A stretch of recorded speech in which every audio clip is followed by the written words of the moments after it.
Good morning, good evening, good afternoon, earthlings, peeplings. I hope you're all having a good day today. I got the electricity back on. Look, I can prove it. Electric on, electric off, electric on, electric off. A fabulous, fabulous electrician came, Spanish. I was really proud of myself. I phoned up, I explained the whole problem in Spanish. Guy turned up 2 hours later, fixed everything, and it was only €60. So I was really relieved because I thought you might turn up and go, oh, whole house has got to be rewired. You know how it can be. Right, let's talk Turkey. So firstly, Harry's visa. Now, if you're looking for big story here, wrong place. I've literally just seen on the Daily Mail, it's just come out. There are no surprises. Apparently he was issued the visa. It was all above board. I'm not sure there's any mention of whether he said he did take drugs or he didn't. They've redacted a load of stuff to prevent him from being harassed or stalked. And I can completely appreciate that. I've got a few thoughts on this, but I mean, if anybody wants to know the real nitty gritty, then I highly recommend, if you don't already know her, The Royal Grift. Will, I'm certain, be doing a full forensic and analytic breakdown. She will get the documents and she will tell you everything you need to know. But you've got to give her a bit of time. The news is just out. But from my point of view, I wasn't never that interested in the visa situation. I know a lot of you guys in America really want him booted out. But being realistic, I think if we all think about it, that's not actually going to happen. I think that's really, really unlikely to ever happen. And I always felt it was unlikely, regardless of what administration. I do agree that certain personal details, which could give dangerous stalkers information that could damage him or his family, I completely agree and support that. That should be kept out of the public domain. And let's say, hypothetically, that they'd released it all and he'd said, I've never taken drugs in my life. I'm completely as pure as the driven snow. Well, what then?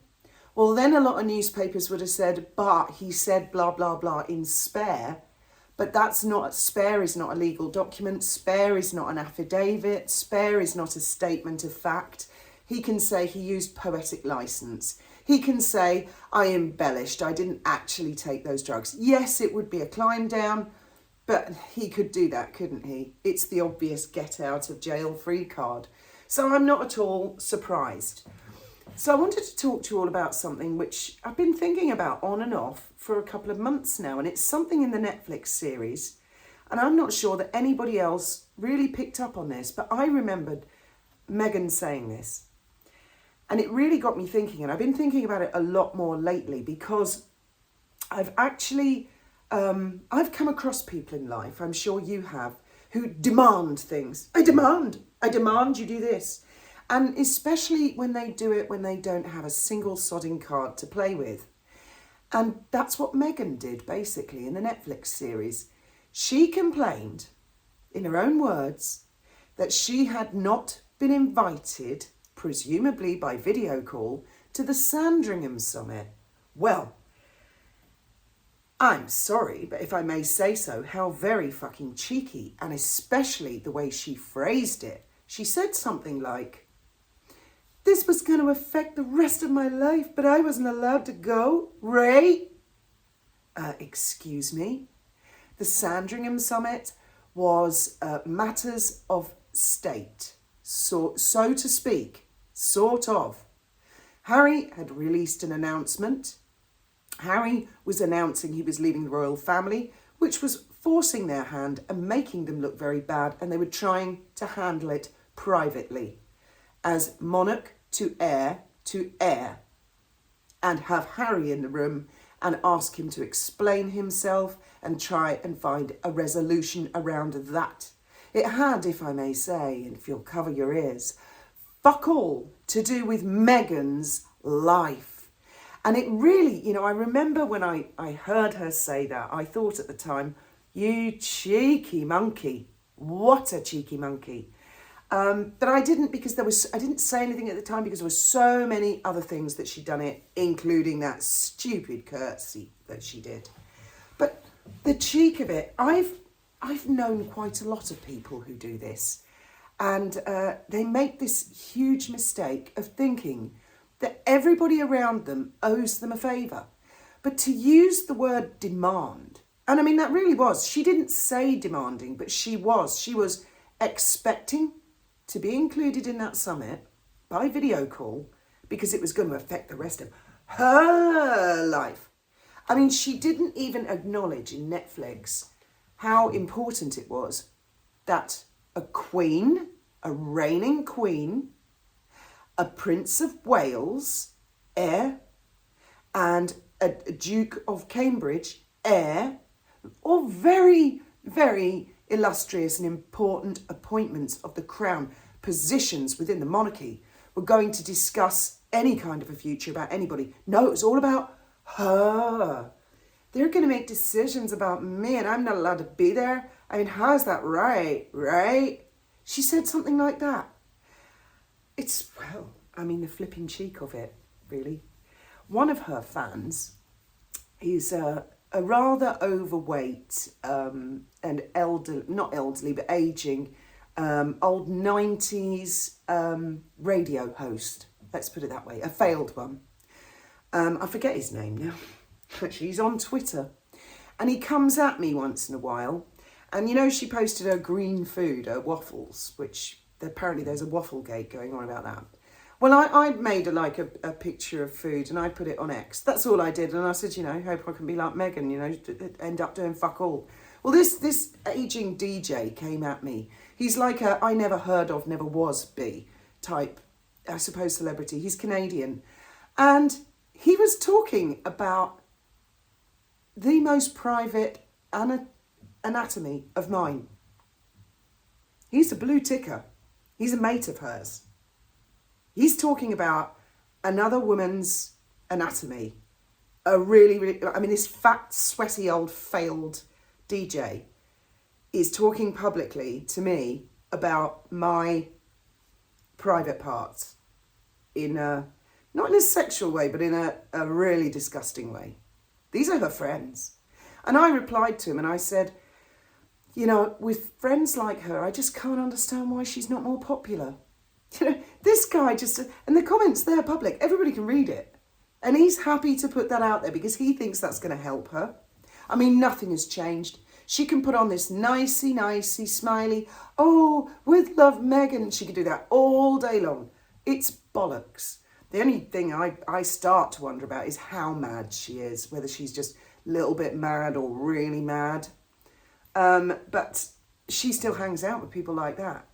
That is how people talk. And do you know what? I've got a question for all of you guys, because I've been thinking this all day long. I'm not sure, but I don't think I have ever used the word demand. I don't think I've ever said, I demand. I've never said it in a hotel. I've never said it in court. I've never said it to anybody. Have any of you guys ever actually said those words? I demand. Because there are people out there who actually use those words. It's incredible. Totally incredible that people feel. How entitled are these people?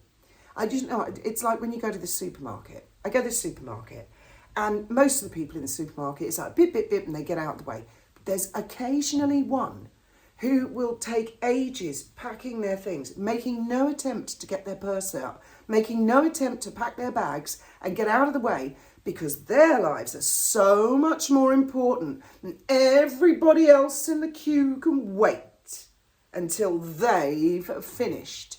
And even after they have paid, they're still packing their shopping bag so that the other person has to go around a long way and they have to swing the thing across. Doesn't that drive you crazy? How entitled. I wonder if people like that think that they demand the right.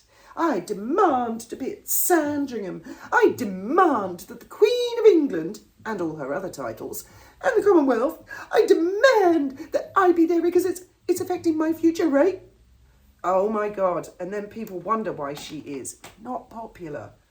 I want it to end personally. When I was in the hospital a couple of weeks ago, I was reading a lot about Vivian Leigh. You know, I needed something to read while I was sitting there. And Vivian Lee had serious mental health problems. She had bipolar, apparently. I didn't realise how serious it was because they hid it well, and it was much easier in those days for them to hide it. Whereas now, I mean, that psycho thing Megan did at the Invictus, where she was like, and then she saw the camera and went, that, I mean, so I begin to wonder, I'm teetering, bitch, mad, mad bitch, I don't know. I've also chosen my army helmet. Graham said to us all, the whole family, he has a whole collection of these, that we could all choose our favourite helmet. And I laughed and I just thought, last thing I want is an army helmet. But I tried them all on the other night, and actually I have chosen one and I really like it. And I think it's American, but I'm not sure. So anyone out there can tell me what this is. I really like it. I think it's very Private Benjamin. What do you think? This one's got my name on it. The kids can fight over the others. There's about 6 of them. So I think, I don't know if this is NATO, I don't know what this is, I don't know if this is American. I just thought randomly let you guys know that. Might do some videos in this. And his little goggles, it's so him. So yes, that's what this video is all about. Entitled people, people who demand. I mean, who the hell are these people? I'd love to hear stories from you guys of people in your lives where you've had someone who's had the cheek to come along and say, I demand you listen to my orders, you follow my orders, I command you. I mean, command and demand, they're kind of close, aren't they? I command you, and I'm damn certain I have never said the words I command.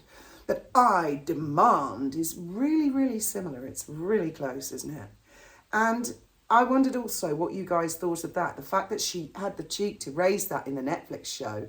I know it's going back a ways, but I'm reminding myself of what she was. Another thing she can't do is Instagram. You know, I thought she'd make a success of that. But no, I don't think she can even do that. I'm beginning to wonder when it's all going to end and when any sort of a divorce is going to come forward. I'm sorry if any of you guys are disappointed about Harry's visa thing. But as I say, I don't think they would have done anything in the first place. But I will leave you with this slightly happier thought. There's every likelihood Harry will be leaving the United States, probably when the divorce announcement comes. He might stay in the States, but just not near her. Big country. Or he might go back to the UK. One thing I don't think he'll do is come down here to Spain. That's why I'm feeling a little bit smug.com. Anyway, I hope you're all having a lovely evening. Tell me your stories. Has anyone ever had the flaming cheek to say to you, I demand? And what was your reaction? Did you just laugh in their face? Because that's what I do to people who say things like that to me. As always, thank you very much for listening. And good night, and may your God go with you.